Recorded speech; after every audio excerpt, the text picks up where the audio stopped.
Now we are discussing about staffing. अब हम staffing के बारे में हमने उसकी इंपॉर्टेंस पढ़ी, क्यों जरूरी होता है। अब स्टाफिंग क्यों हम ले रहे हैं as a part of human resource management. Why we are taking staffing as a part of human resource management. क्यों है? क्योंकि हम कुछ चीजों को परफॉर्म कर सके। कौन सी चीजों को परफॉर्म कर सके? जब हम स्टाफिंग की बात कर रहे हैं तो हम कौन सी चीजों को परफॉर्म कर सके?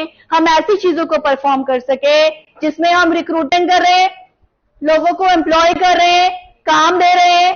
तो हमने क्या किया? स्टाफिंग की है। We have recruited persons into the job. तो हमने क्या किया? स्टाफिंग को as a part of HR माना है कि लोगों को स्टाफ भरना, स्टाफिंग करना। तो हमने क्या किया? उसका पार्ट लिया है।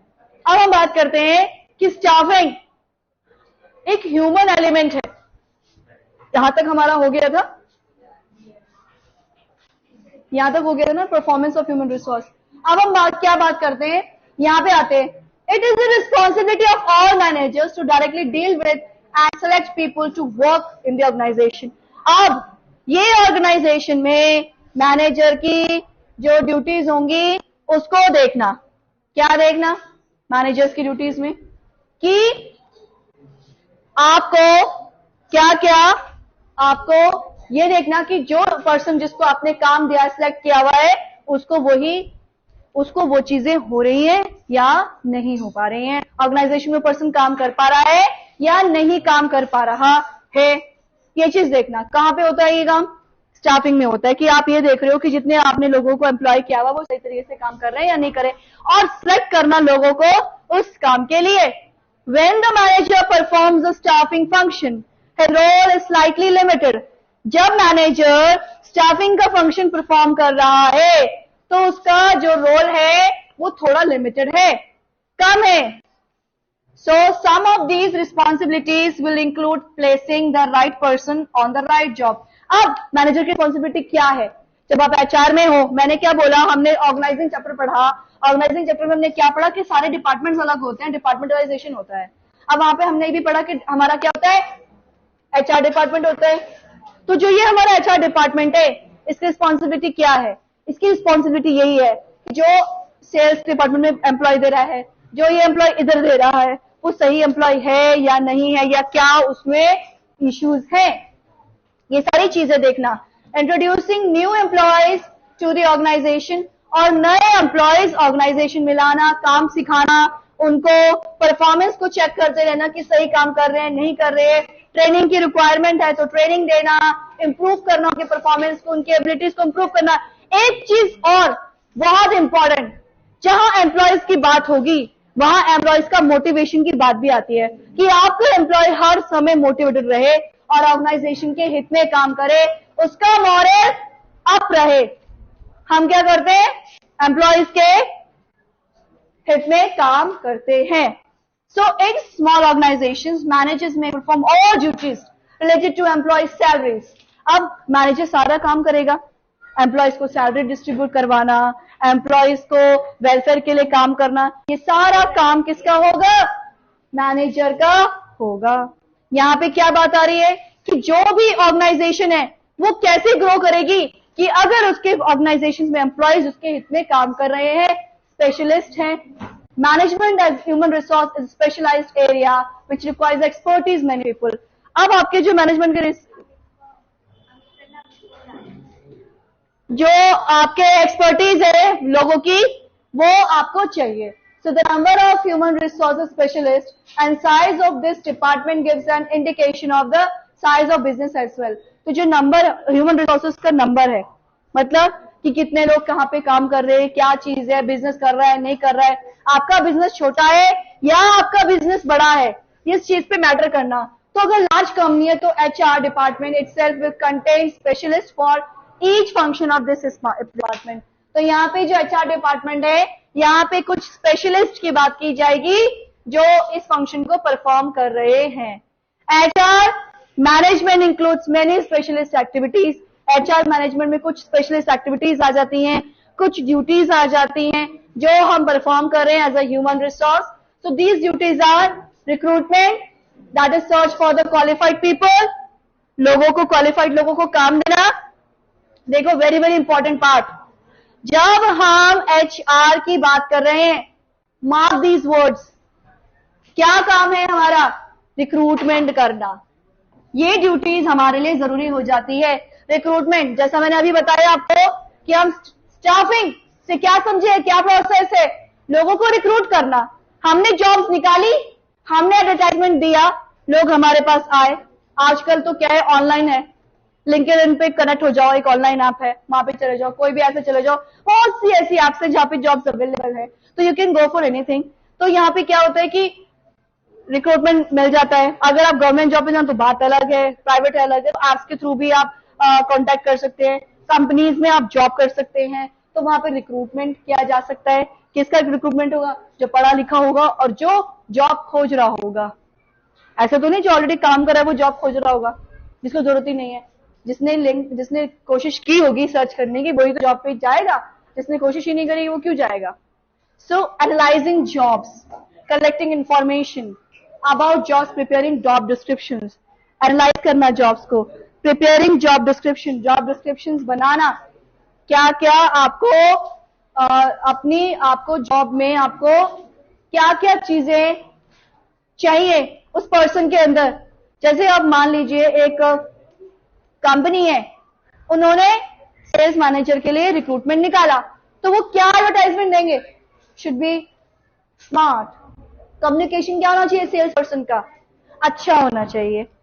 अगर कम्युनिकेशन जो पर्सन का है वो अग्रेसिव होगा तो वो ऐसे पर्सन को अपॉइंट नहीं करेंगे।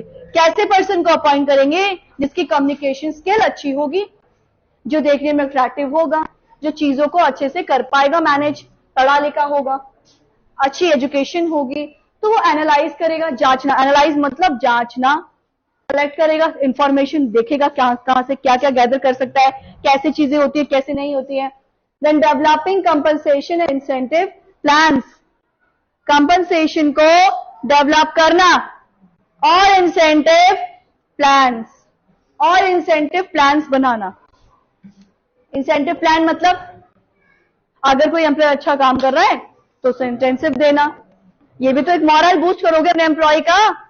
अगर उसने अच्छा काम किया तो कंपनसेशन भी दोगे उसे, क्योंकि उसने ज्यादा सेल करवा दी, टाइमली काम कर दिया, यार बहुत अच्छा, तूने बहुत बढ़िया काम किया, ताकि वो उसका मॉरल बूस्ट और अच्छा काम करे। Then training and development of the employees for efficient performance. यहाँ पे बात आ रही है एफिशिएंट परफॉर्मेंस की। तो आप अपने एम्प्लॉयज को ट्रेनिंग दोगे। क्यों ट्रेनिंग दोगे?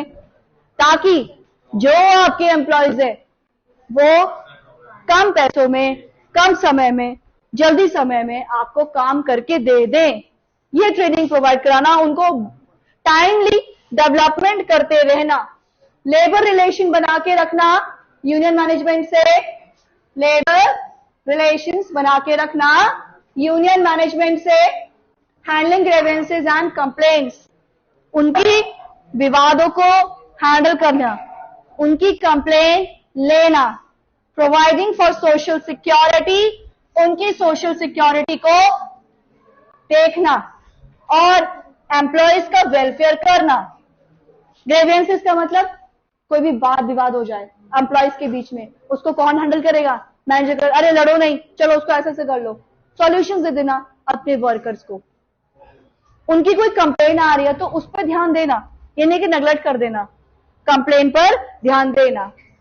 Social security and welfare employees, timely employees को सिक्योरिटीज प्रोवाइड कराना, सोशल सिक्योरिटीज देना, जिससे उनका वो बेहतर तरीके से काम को कर पाए, प्रोवाइड करा सके।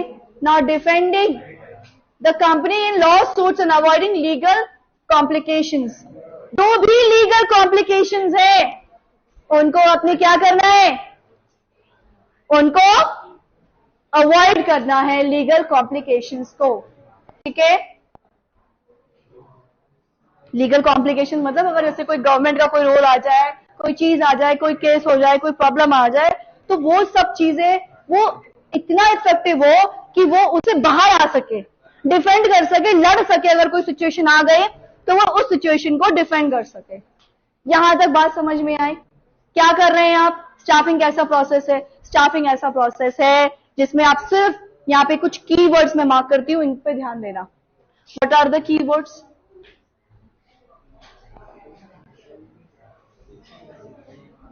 रिक्रूटमेंट। स्टाफिंग कैसा है? रिक्रूटमेंट करना, इंफॉर्मेशन कलेक्ट करना, एनालाइज करना, इंफॉर्मेशन कलेक्ट करना, बच्चों को कंपनसेशन देना और ट्रेनिंग एंड डेवलपमेंट करना। किसका? एम्प्लॉयज का। Labour relations and union management करना। ठीक है, जो भी विवाद है आपके, लेबर रिलेशंस मतलब यूनियन मैनेजमेंट मतलब फैक्ट्रीज में जो होते हैं उनका मैनेजमेंट करना, उनके ग्रेवियंसेस, उनके बाद विवाद को देखना, उसको सुलझाना और सोशल सिक्योरिटी देना, वेलफेयर स्कीम्स प्रोवाइड करना। आपके वर्कमैन कंपनसेशन होता है, लेबर आपका कोर्ट है, वहां पे अगर कोई दिक्कत आती है, आपका लेबर्स अगर चले जाए तो वहां पे भी वो कुछ बातें बोल सकते हैं। तो यहाँ पे स्कीम्स के थ्रू जाना और देखना आपकी सिक्योरिटी के बारे में, एम्प्लॉयज के वेलफेयर के अकॉर्डिंगली काम करना। Now defending the company in the law suits and avoiding legal complications. Company को डिफेंड करना मतलब जो भी अगर कोई विवाद हो जाए तो उससे बाहर निकालना अपने एम्प्लॉयज को। So that means you are defending. तो ये क्या है आपका? ये आपका एक स्टाफिंग का प्रोसेस बन जाता है। रिक्रूट करना, कलेक्ट करना इंफॉर्मेशन को, कंपनसेशन दो, ट्रेनिंग दो, लेबर से रिलेशन बना के रखो, लड़ाइयां नहीं करो और अपनी उनको स्कीम्स प्रोवाइड करो। और अगर कुछ बात हो जाए, इनकेस एट लास्ट फिर भी कोई बात हो जाए तो उससे बाहर आओ। ये आपका स्टाफिंग का प्रोसेस है। अब बात करते हैं इवैल्यूएशन ऑफ ह्यूमन रिसोर्सेस।